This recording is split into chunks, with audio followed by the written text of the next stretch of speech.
بله هر لسر وی پرسیجی سر دریا لبنانی لگل پنابرین سوری تماشوانین هیجا علی داخی روزنامه‌وانج بیروده میوانی منه سلاف بود برز داخی دست پیکرت خوازم بزنم همان رایتس ووچ دبیجه کم ارتشا لبنانی سردریا خراب لگل پنابرین سوری دکه هون وی راپوری چاواد نرخینن چاواد خوینن تحياتي لك سلاوی من جبوها و جبوها مبینرن قنال هوا اسوها دبینم کو بریارك و هروها ملفك بهمو آوان خو کوچن ما هکا افیک درباز دبا سربازین لبنانی پنجی پنابر شاندن سوریا جبو لسونور درباز کرینه عليهم أحكام جنائية وهروها فان أحكام تواني لسر داني لتشكا خزن وانين تايبت نبونا نين كوچبرينين چه تشتن دناف براوندا چه كستدا نبونا كو تاوان باربن لسوريا يعني تاوانا كيوان هبا اسوها دبينم كاف بابت داوي هاتوا هيومن رايتس وش وها بابت دبينك وبابت كيمروية وبزوري هاتنا درسينور كرن اگرنا ياسا فيكي قبول دكا ودقونجا سوا ايرو هند زانن كو لبنان نزيكي 3 مليون پنابران هبه و خلككي قلق جي هناكو جدايق بون الفيدري لبنان وناتنا قيد كرن لوزارتا نافخوا جبروي كي جي لبنان جالي اخلاقي ومروفي ويا شارستاني دقل بابتي كوتش بران السردري كريا جالي ابوري مروفي و جواكيجي اف بابتي هني حيانها تشري خستني ناف دولتي افيق بدرستي نقوت نبينجي كستنيات برز علي يعني برز علي الجورا باوريات رابورتا هومان رايتس ووتش نراسته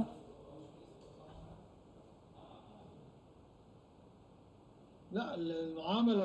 غير إنسانية ليست نخر جبركو سردريا نمروفي نموجودة سربازين لبناني لقوريا ساي سردريا دكن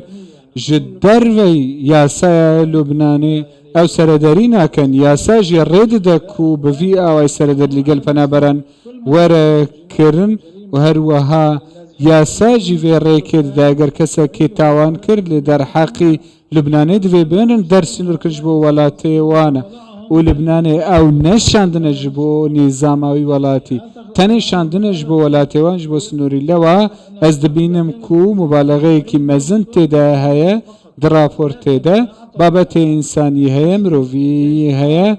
بل سرباز ينجي سوبا سردريكي نمروفي ناكريا ودليل زلال جيفيكا پنجی جوان هاتنا درس نور کرن جك خلقين سوري كومدانين لناوا زندانانا نسبه كي مزنه ينكو تاوان باران لبناني تاوان كرن او خلق سوريانا دناوا زندانان دانا فلسطيني ومصري وباكستاني وبنغلاديشي وسوري جي دناف بابتكي اسايا ليه نسبه كي مزنية تاوان باران كو خلق سوريا بن او كو خلق كي مزنية سوريا لفي دارين نشتجينا وقلق جوان جيهانا كو اخلاقي وان باشا وهروها لغوريا ساين سردريا دكان ليل داوية بيوستا همو خلق وكا هفبا وكا هفي هبا وجعالي مروفي وروشتي ام بيقرن بفيكي باشا كيكادي جبوچ دما داويدا اف پرسا پنابران درو جوا لبناني ده ديسه وسا گرم بويا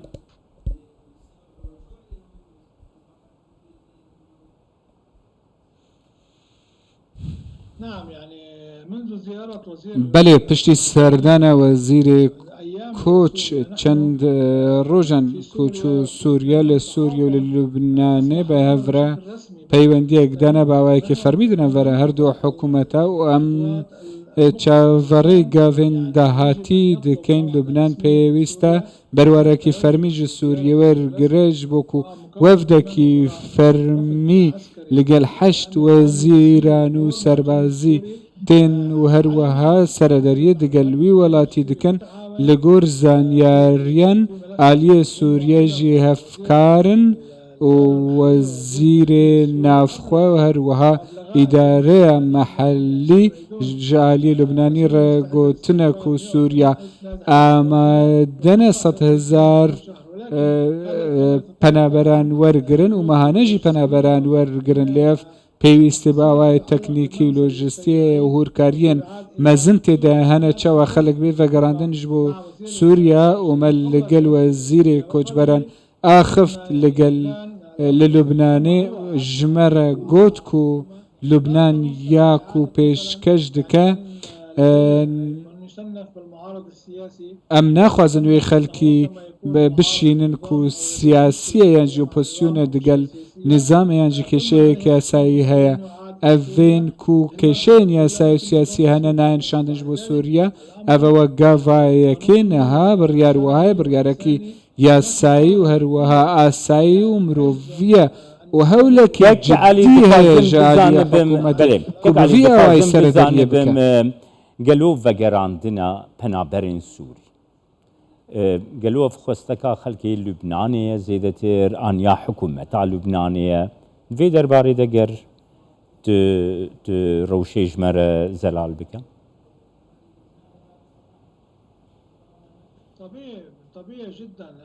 ئاسایی gelek ئاسایی تو دزانی ku لوبنان چەند ساڵە دناڤە ئەزمەیەکی ئابووری دەدژیوە هەروەها هون دزان و پارێمە gelek دەکەتیە لە هەمبەری دۆلارێمە کێمیا خواردنێ کەمیا سوتەمەنیە کێمیا هەر تشتێک و پێویستن لە عالیە ئابووری هون دزان و خەلک بێکارن کریزێن ئابووری سیاسی هەنە و حەفت مەهن ما کێشەیە سیاسیە لە سەرۆکاتیا لوبنانی و هەروەها کریزە لوبنانیژی ناڤەرەوە ئۆپۆزیسیۆن و دەسەڵاتی بابەتێکی گەرمە gelek ئاساییە و عالیە